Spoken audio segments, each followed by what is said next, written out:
The morning sun rose over New Eden like any other day. Farmers walked to their fields. Children played in the streets. Teachers prepared for school. Nobody knew that death was falling from the sky. Sarah Chen was feeding chickens behind her small farm when the first explosions lit up the horizon. She dropped the grain bucket and looked up. Bright flashes appeared in the sky where the defense platforms used to be. Her blood went cold. After 40 years of peaceful retirement, she knew exactly what those flashes meant. War had found New Eden. The communication tower on the hill disappeared in a ball of fire. Then the power station. The aliens were hitting everything important first. Sarah ran toward her house as more explosions shook the ground. She had to warn her neighbors. She had to get to the emergency shelter. But deep in her mind, another voice was waking up. A voice she had tried to forget for 20 years. The voice of Colonel Sarah Chen, who once commanded 3,000 soldiers in the bloodiest war humanity ever fought. Across town, Victor was teaching his grandson how to fix an old tractor when the bombing started. The boy looked scared and confused. Victor wrapped his arms around the child and felt something twist in his chest. Nobody was allowed to hurt his family. Nobody. "Grandpa, what's happening?" the boy asked. Victor looked at the burning sky and remembered the last time he had seen explosions like this. "Bad people are trying to hurt us," he said quietly.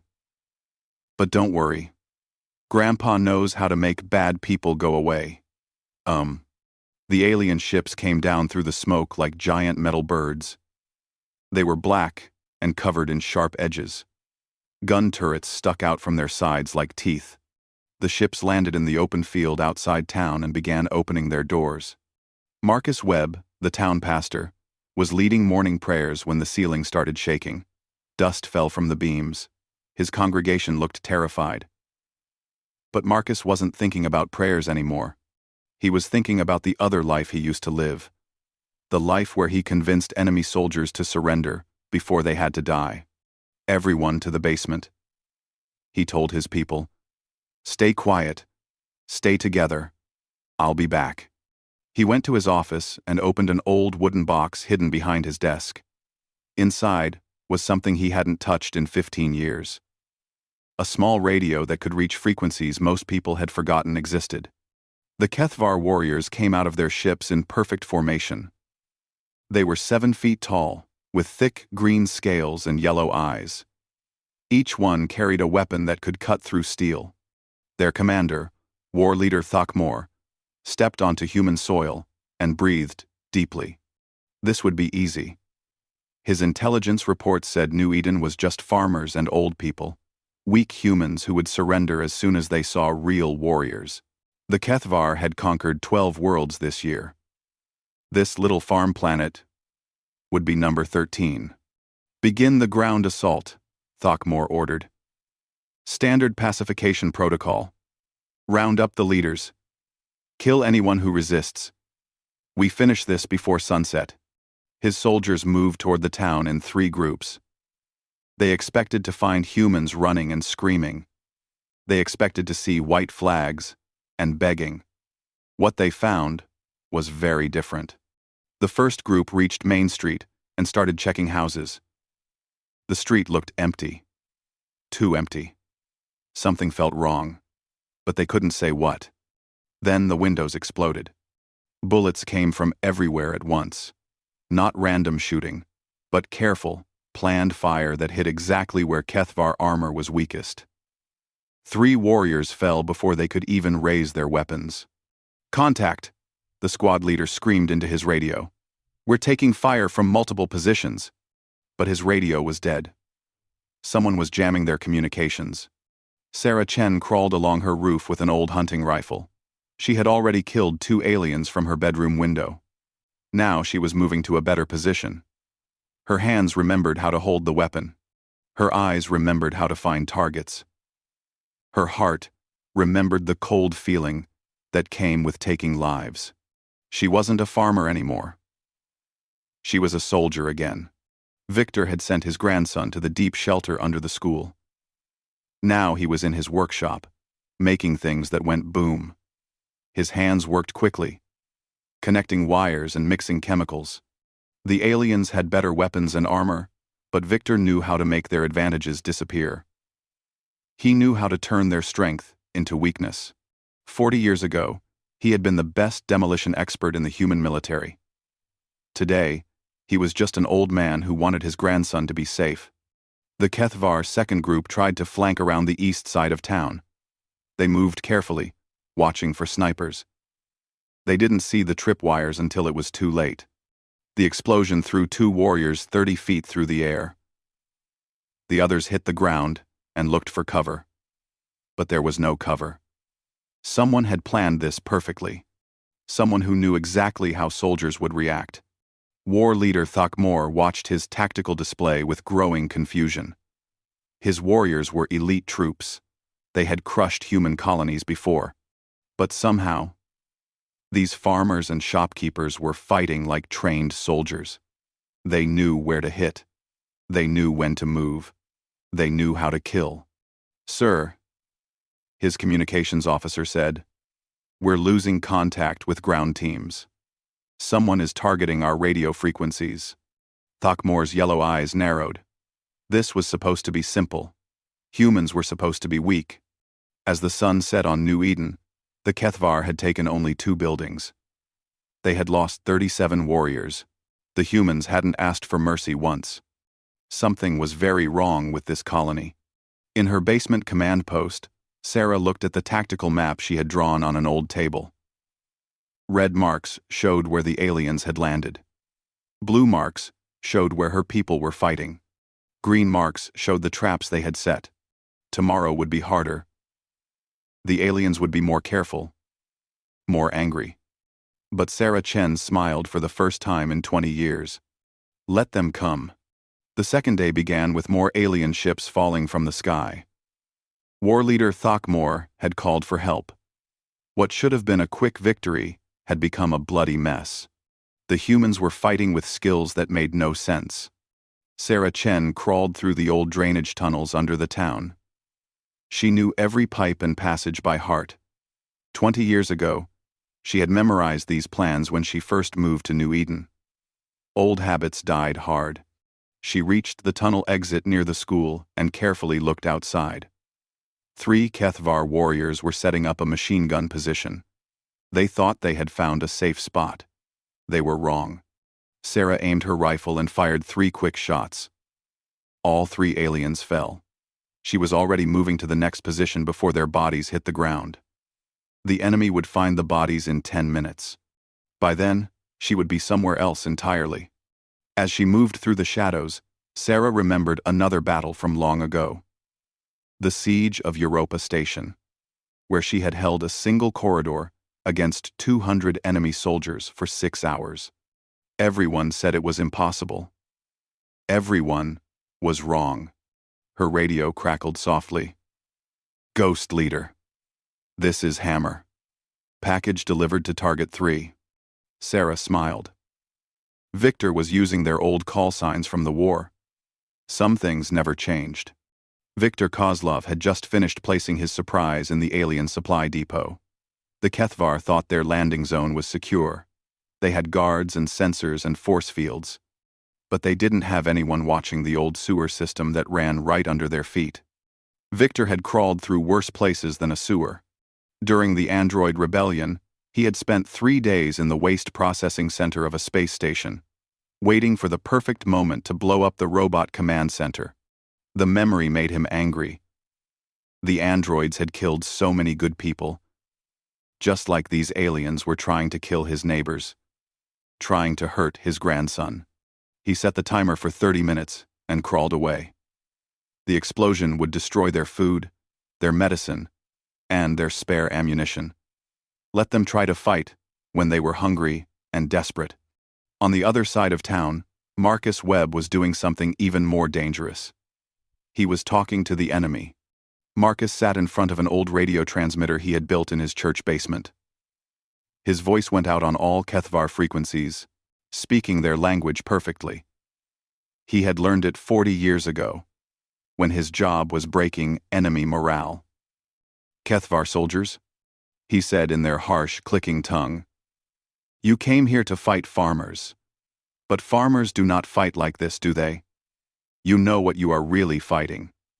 You have heard the stories. Marcus paused, letting them think about his words. You are fighting the humans who destroyed the synthesized empire. The humans who broke the Andromedian fleet.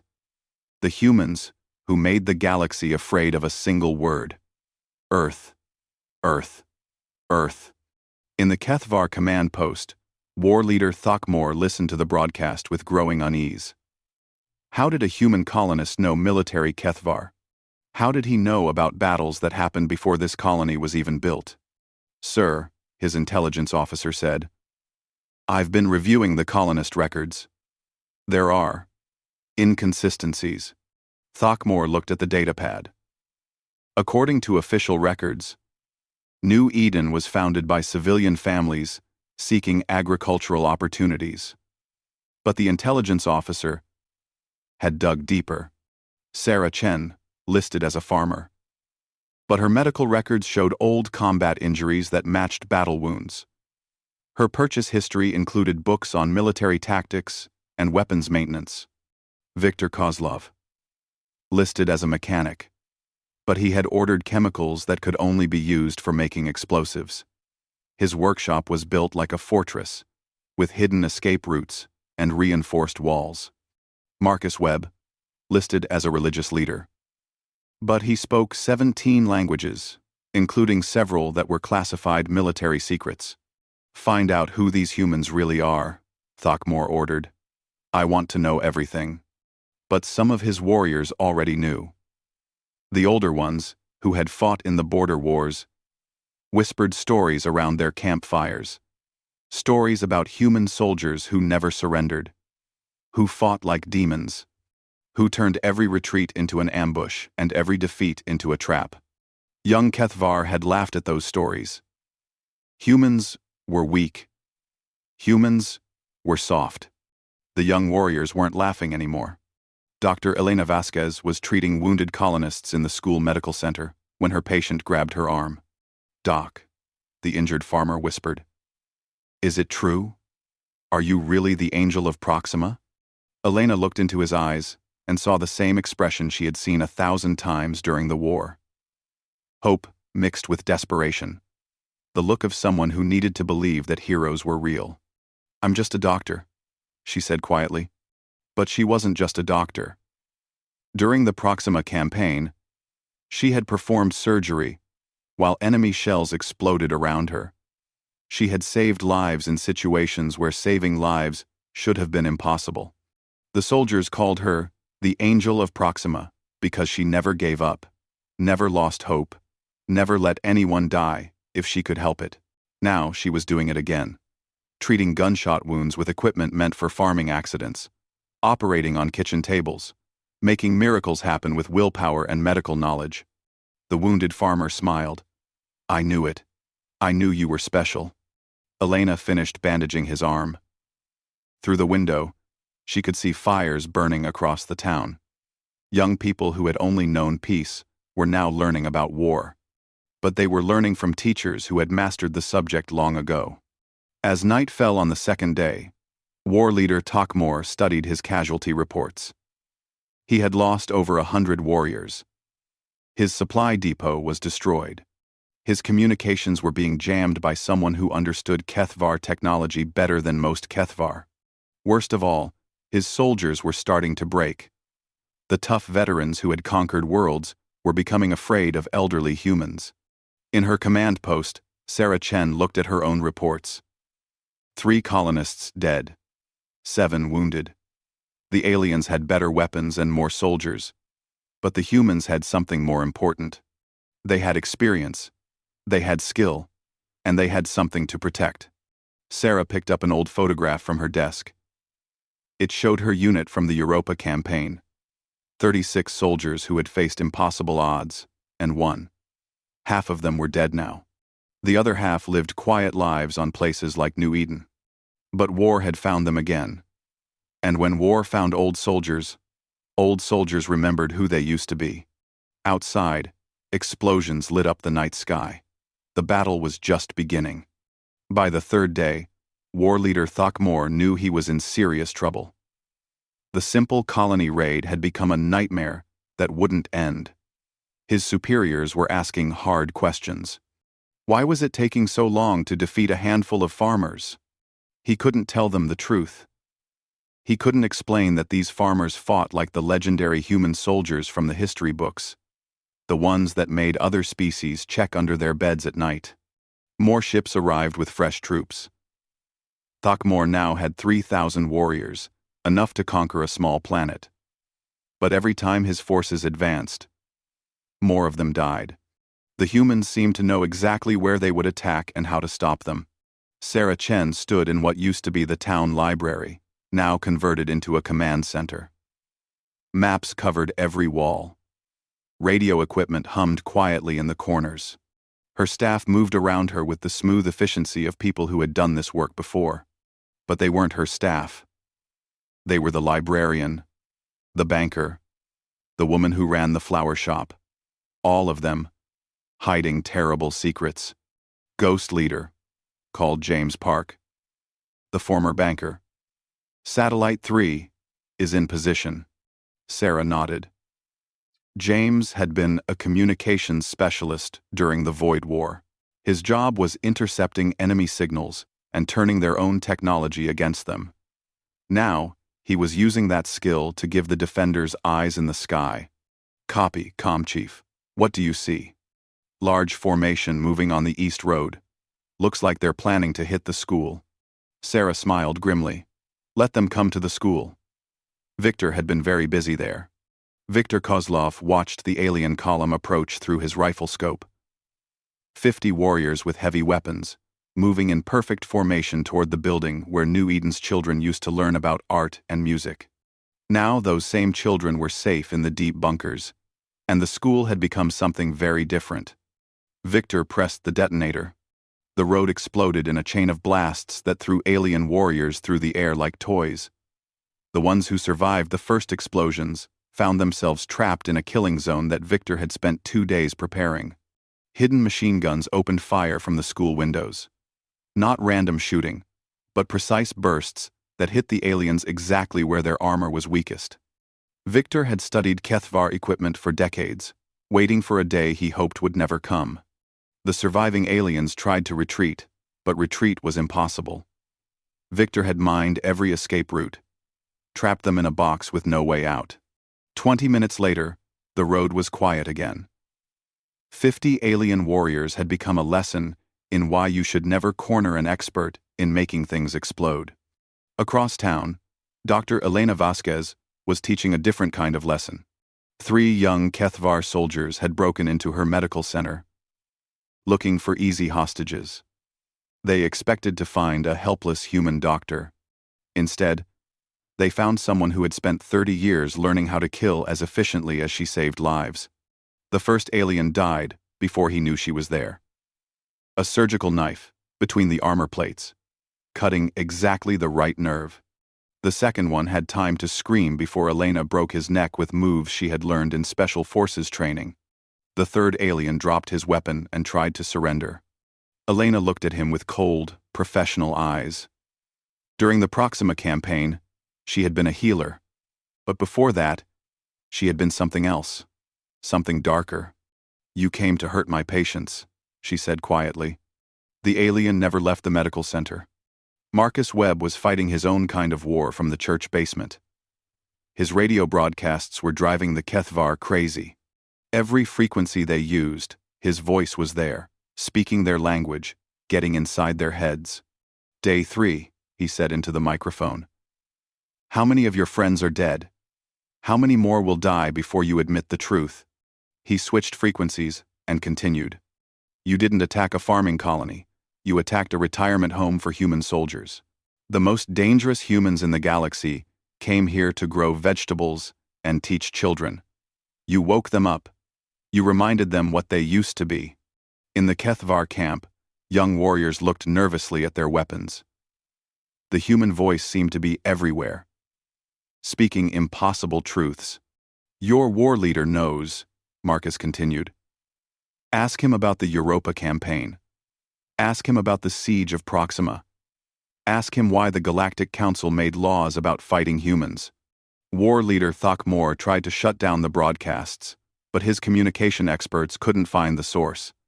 The human was using techniques that shouldn't exist, bouncing signals off debris in orbit, hiding transmissions inside routine data packets. Whoever this human was, he had been doing electronic warfare since before most Kethvar were born. The fourth day brought rain and more bad news for the aliens. Their supply lines were being cut by invisible enemies who struck without warning and vanished like ghosts. Their wounded were disappearing from field hospitals, taken by humans who moved through the battlefield like they owned it. Sarah Chen's people were playing by rules the Kethvar didn't understand. Rules written in blood during wars the aliens had only heard about in whispered stories. Old Tom Bradley, who ran the hardware store, had once been the most feared sniper in human space.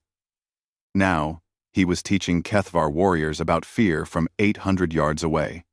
One shot, one kill, then gone before they could find where the bullet came from. Lisa Park, the elementary school teacher, had been a psychological operations specialist.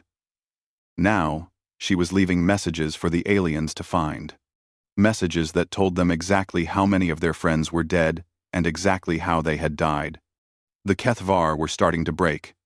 "Sir," Thakmor's aide said quietly, "the troops are asking questions." "What kind of questions?" "They want to know if the stories are true. About the humans. About what they did to the synthesized fleet." Thakmor looked out at the battlefield where his warriors were dying to invisible enemies. He had heard those stories too. Every military commander in the galaxy knew about the humans who had fought impossible battles and won, who had taken a death world and made it the center of an empire. He had always thought the stories were exaggerated. Now he wasn't so sure. In her command bunker, Sarah Chen looked at the tactical display. Red marks showed alien positions. Blue marks showed her people. The blue marks were everywhere the red marks didn't expect them to be. Her radio crackled. "Ghost Leader, this is Hammer. Package delivered to Target 7. Copy, Hammer. Good work." Another alien position eliminated. Another group of invaders who would never go home. Sarah picked up the old photograph again. Her unit from the Europa campaign. Most of them were here on New Eden now, fighting under new names, but with the same deadly skills. They had come to this peaceful world to forget about war, to grow old quietly, to watch their grandchildren play in the sunshine. The aliens had reminded them of something important. Some people shouldn't be woken up. Outside, the battle continued. But Sarah knew how it would end. It would end the same way every battle ended when you made the mistake of threatening what humans loved. With the enemy learning why the galaxy feared Earth, the Kethvar High Command was furious. War leader Thakmor had been fighting farmers for a week and still hadn't won. Worse, news of the embarrassing defeat was spreading through the galaxy. Other species were starting to whisper that maybe the mighty Kethvar weren't so mighty after all. Admiral Krathul arrived with the full battle fleet. 3 heavy cruisers, 2 dreadnoughts, and 50,000 of the best warriors the Dominion could find. Enough firepower to level mountains. Enough soldiers to conquer star systems. Surely this would be enough to defeat one small human colony. "You have 1 day," the Admiral told Thakmor. "Finish this, or I will finish it for you." Sarah Chen watched the massive ships descend through her binoculars. She had seen fleets like this before, during the wars that made her old before her time. Ships that could crack planets. Warriors bred for nothing but violence. She should have been terrified. Instead, she felt something she hadn't felt in 20 years. The cold, calculating fury that had made her one of humanity's greatest military commanders. "All units. This is Ghost Leader," she said into her radio. "The big show is starting. Execute. Plan Omega. Plan Omega. The last resort." The option they used when everything else failed, and the only choice was victory or death. Across New Eden, her people began moving to final positions. Not to defensive lines or hiding spots, but to places where they could hurt the enemy the most, even if it meant they didn't survive. Viktor Kozlov looked at his grandson one last time, before sealing the entrance to the deep shelter. The boy was safe now, protected by 10 feet of rock and steel. Whatever happened next, the children would live. Viktor picked up his weapons and walked toward the alien landing zone. He had enough explosives strapped to his body to level a city block. He was 73 years old, and he was going to remind these aliens why humans were the scariest thing in the galaxy. The Kethvar ground assault began with overwhelming force. Thousands of warriors advancing behind heavy armor. Artillery that could destroy buildings with single shots. Air support that darkened the sky. They expected the human resistance to crumble immediately. How could farmers fight against an army? But the humans weren't farmers anymore. They were legends, walking the earth again. Old Tom Bradley sat in his sniper nest and began the lesson he had taught 100 battlefields before. One shot, one dead alien leader. Another shot, another officer down. Panic spreading through the alien ranks as their commanders fell to an invisible ghost who never missed. Dr. Elena Vasquez moved through the battlefield like death itself. Medical knowledge turned inside out. Used to kill instead of heal. She knew exactly where to cut, where to strike, how to make a 7-foot alien warrior fall down and never get up. Marcus Webb's voice echoed across every radio frequency, speaking in perfect Kethvar about the humans they were really fighting. You face Sarah Chen, who held Europa Station against impossible odds. You face Viktor Kozlov, who destroyed the android command fleet with 12 bombs and a prayer. You face Elena Vasquez, who operated on wounded soldiers while enemy fire burned around her. The young Kethvar warriors listened to the list of names and felt ice in their blood. These weren't just stories. These were the real legends. The humans from the history books who had made their ancestors afraid to sleep at night. You wanted to fight farmers, Marcus continued. Instead, you woke up the wolves that once ruled the galaxy. Admiral Krath-Ul watched his tactical display with growing disbelief. His overwhelming force was being torn apart by invisible enemies. Professional soldiers with decades of training were being outfought by humans who should have been helpless. Sir, his aide reported, we're losing commanders faster than we can replace them. Someone is specifically targeting our leadership. On the display, red marks showed Kethvar positions. They were surrounded by blue marks that seemed to be everywhere at once. How were so few humans covering so much ground? The answer was simple. They weren't just fighting individual humans. They were fighting a team that had worked together for 40 years. Sarah's people knew each other's moves, could predict each other's actions, trusted each other with their lives. When Tom Bradley needed covering fire, Lisa Park was already in position. When Victor needed a distraction, Elena was already moving. When Sarah needed intelligence, Marcus had already intercepted it. They fought like parts of a single organism. An organism designed for only one purpose: killing things that threatened their family. The tide turned when Victor reached the alien command post. The Kethvar had surrounded it with their best guards, their strongest defenses. They thought it was safe. Victor smiled as he armed his explosives. Safe was something that didn't exist when humans got angry. The explosion could be seen from orbit. The command post, 3 heavy tanks, and 50 elite warriors simply vanished in a ball of fire. Victor vanished with them, but his grandson would grow up free. The death of their command structure sent the Kethvar forces into chaos. Without coordination, their overwhelming numbers became a disadvantage. They got in each other's way, shot at shadows, panicked at every sound. Sarah's people moved through the confusion like sharks through blood, taking weapons from dead aliens, capturing vehicles, using the enemy's strength against them. Young Kethvar soldiers began surrendering. Not because they were cowards, but because they were smart enough to know when they were beaten. Their officers tried to stop the surrenders, but officer was becoming a dangerous job on this battlefield. Admiral Krathul realized he was losing. His mighty fleet was being embarrassed by a handful of human retirees. The most powerful military force the Kethvar had ever assembled was falling apart. He opened communications to the orbital bombardment fleet. If he couldn't win on the ground, he would win from space. He would level the entire colony and claim the humans died in the crossfire. But as the fleet powered up its main guns, something new appeared on the sensors. Ships dropping out of hyperspace.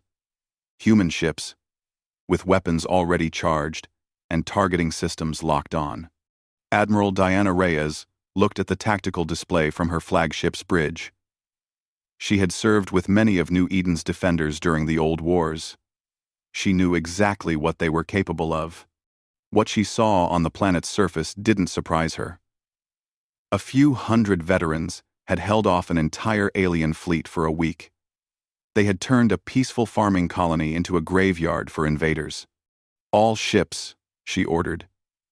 Engage the enemy. Show them what happens when you threaten human civilians. The space battle lasted exactly 17 minutes. The human fleet had been designed by people who understood that sometimes you had to fight impossible odds. Every ship was a weapon, pointed at anyone stupid enough to threaten Earth's children. Admiral Krathul's flagship died first, cut apart by weapons that turned its armor into glowing mist. The other alien ships tried to retreat, but retreat meant turning your back on humans who were very, very angry. On the planet's surface, Sarah Chen stood in the ruins of what had been New Eden's main street. Smoke rose from burning alien vehicles. Prisoners sat under guard. No longer the proud warriors who had landed a week ago. Her radio crackled. "Ground forces, this is Admiral Reyes. Sorry we're late. Looks like you handled things pretty well without us."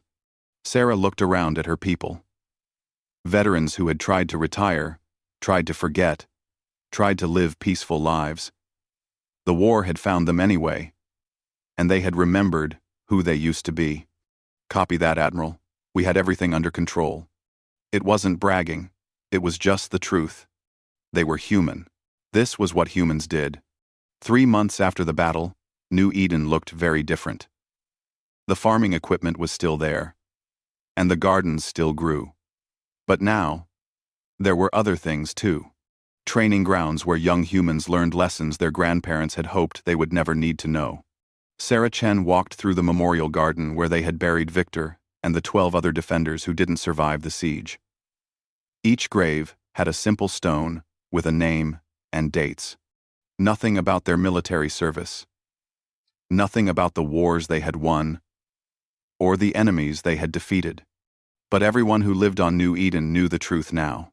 They knew their quiet neighbors had once been legends. "Grandma Sarah," called a young voice. Sarah turned to see Victor's grandson running toward her. The boy had grown 3 inches since the battle. He looked stronger, more serious. War had a way of making children grow up fast. "Yes, Alex? Will you teach me how to shoot?" "Really shoot, like you did in the war?" Sarah looked into his eyes and saw something that made her heart ache. The same hunger for knowledge that had driven her when she was young. The same need to protect the people he loved. "Why do you want to learn?" Alex looked back toward his grandfather's grave. "Because bad people might come back. And next time, I want to help fight them." Sarah knelt down to the boy's level. "Fighting isn't something you should want to do, Alex. It's something you learn to do. Because sometimes, there's no choice." "But you'll teach me?" Sarah sighed. She had hoped the children would never need to learn these lessons. But the galaxy was a dangerous place, and humans had enemies who would never stop coming. "I'll teach you," she said. "But first, you have to understand something. The moment you pick up a weapon, you become responsible for everyone who can't protect themselves. That's a heavy weight to carry." Alex nodded solemnly. At 9 years old, he already understood more about responsibility than most adults. Across the galaxy, news of the Battle of New Eden spread like wildfire. The story grew with each telling. A handful of human farmers had destroyed an entire Kethvar fleet. Legends had walked the earth again. The old wolves had remembered their fangs. In the Kethvar Military Academy on their home world, the battle had become required study. Young officers learned about the importance of intelligence gathering, about the danger of underestimating your enemy, about the price of waking sleeping soldiers. Instructor Vashtar pointed at the tactical display showing New Eden. What was the Dominion's first mistake? He asked his students. They didn't research the colonists properly, one young officer answered. Correct. What was their second mistake? They attacked a human settlement without overwhelming force, another student said. Also correct. And their third mistake? The classroom was quiet for a moment. Then the youngest officer in the class spoke up. They forgot that humans never really retire from war. They just take breaks. They, reading, the Rand. Instructor Vashtar nodded approvingly. Remember that lesson. It may save your lives someday. Humans are most dangerous when you think they're harmless. The story reached other species too. The peaceful Zelani, who had been considering surrender to Kethvar expansion, suddenly found new courage. If elderly human farmers could defeat a battle fleet, maybe there was hope for everyone else. The warlike Borth Ak, who had been planning their own attack on human space, quietly canceled their invasion plans. If this was what human civilians could do, what were their actual soldiers capable of? On Earth, in the halls of military command, Admiral Harrison read the after-action reports with professional interest. Sarah Chen had been one of his students at the War College decades ago.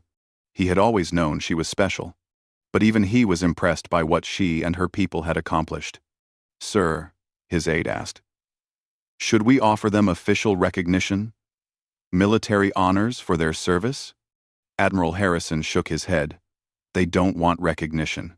They want to be left alone to live their lives. The best thing we can do is make sure no one bothers them again. He looked out the window at Earth's blue skies and green fields. Somewhere out there, other veterans were living quiet lives, teaching school, running shops, growing food. Ordinary people with extraordinary pasts. The galaxy's enemies thought they knew about human military might. They saw the fleets, and the soldiers, and the weapons. What they didn't understand was that the real strength lay in places like New Eden, in communities where warriors went to rest, but never really stopped being warriors. Back on New Eden, the evening sun painted the sky orange and gold. Children played in streets that had been battlefields 3 months ago. Adults worked in gardens where alien ships had once burned. Sarah stood in her backyard, watching Alex practice with the wooden rifle she had made for him. He was a natural, just like his grandfather. The boy had steady hands and keen eyes. Most importantly, he had the heart of a protector. Remember, Sarah called to him, you're not trying to hit the target, you're trying to protect the people behind you. Alex nodded and fired again. The wooden bullet hit the center of the target. Dr. Elena finished her evening rounds at the medical center. The wounded from the battle had all healed, but she still checked on them every night. Old habits from old wars. Her radio crackled with the voice of Admiral Reyes, calling from orbit. Evening, Doc. How are the patients? All healthy, Elena replied. How are things up there? Quiet as a graveyard. Word's gotten around about what happened here. I don't think anyone's going to bother New Eden for a very long time. Elena smiled. Good. We like quiet. But even as she said it, Elena knew the truth. They had tried quiet for 20 years. They had tried to forget about war and death and the terrible things they had done in humanity's name. The galaxy hadn't let them forget. Maybe it was better this way. Maybe the universe needed places like New Eden, communities where old soldiers could rest, but never quite retire, where warriors could tend gardens and teach children, but still remember how to fight when fighting was needed. Marcus Webb locked up the church and walked home through streets lit by gentle starlight. His radio broadcasts had ended the moment the last alien surrendered. Now he was just a pastor again, helping his community heal from the trauma of war. But in his basement, the radio equipment stayed ready, just in case. As he walked, Marcus thought about the sermon he would give on Sunday. Something about the price of peace.